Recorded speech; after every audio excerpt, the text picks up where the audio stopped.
très urgent du côté de l'Afrique de l'Ouest, encore une fois de plus précisément sur les terres nigériennes.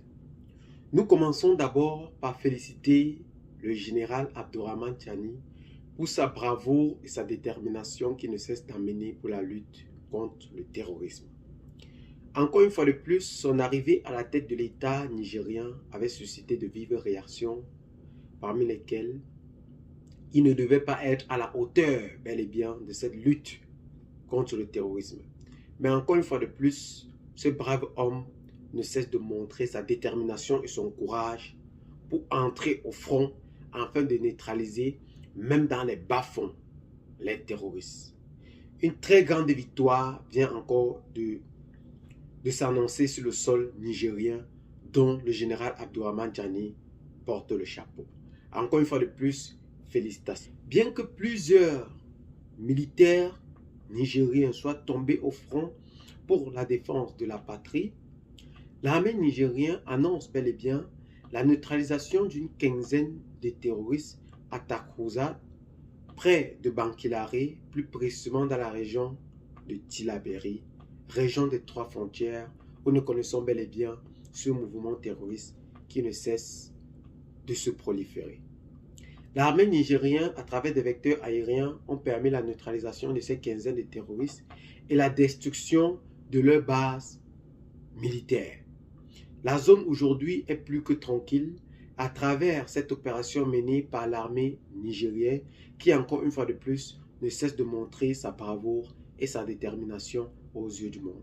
Suite à une annonce de vol de bétail, plus précisément dans le village de Takouzat, qu'une opération a été menée par l'armée nigérienne dénommée l'opération Nia pour rencontrer ces criminels qui ne cessent de s'aimer la panique dans ce village, plus précisément près de Bankilare.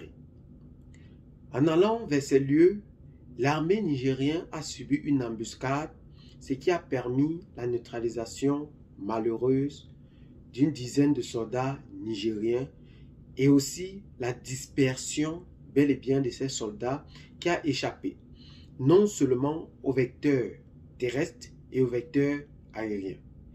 C'est au lendemain du jour que les vecteurs aériens ont permis bel et bien la neutralisation de ces quinzaine de terroristes et aussi la destruction de ce camp militaire, plus précisément à Tillabéri, pas très loin de la frontière avec le Burkina Faso.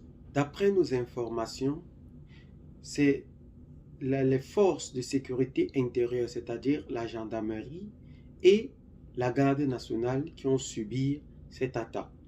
La dépouille a été rapidement transportée du côté du Niger pour inhumation avec sa famille et ses compagnons d'armes. C'est la situation actuelle qui prévaut du côté du Mali en ce jour. Nous connaissons bel et bien ce mouvement qui ne cesse de prévaloir entre les forces terroristes et l'armée nigérienne dans les zones de trois frontières. Mais aujourd'hui, bien que les trois pays de l'AES, c'est-à-dire le Mali, le Burkina et le Niger, se sont unis, ces forces ont combiné ensemble 5000 soldats afin de leur répartir sur chaque territoire pour lutter efficacement contre ce fléau qui gangrène l'économie et le problème même des citoyennetés de chacun de ces pays. La situation du terrorisme terrorise bel et bien la population burkinabé, malienne et nigérienne. Mais ces trois braves hommes, depuis leur arrivée au pouvoir, nous avons constaté une baisse recrudescence de ce terrorisme sur toute l'étendue de leur territoire national, et ce qui contribue bel et bien à rassurer au moins d'une dizaine de pourcentage la population qui était tout le temps et tous les jours pris d'assaut par ces forces obscurantistes qui venaient menacer la population.